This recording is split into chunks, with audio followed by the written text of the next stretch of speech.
जिथं एकनाथ शिंदे साहेबांचे आमदार आहेत, जसं की आता छोटंसं पुण्याचं उदाहरण आपण घेऊया. पुरंदरमध्ये तिथं विजय शिवतारे साहेब आमदार आहेत. तिथं काँग्रेसकडनं कोणाला प्रवेश करून घेतला?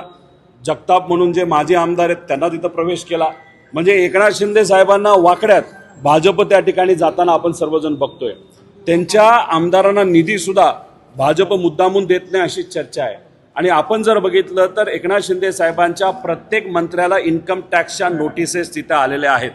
भुसे साहेबांच्या परिचयाचा एका अधिकाऱ्याला तिथं ईडीकडनं का सीबीआय कडनं तिथं कारवाई केली गेली.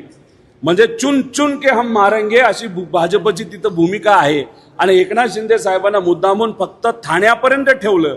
आता दुर्दैव असा ठाण्याचे जे अधिकारी आहेत त्यांच्यावर सुद्धा कारवाई केली. म्हणजे ठाण्यापुरतं तरी एकनाथ शिंदे साहेबांना भाजप सोडतंय का?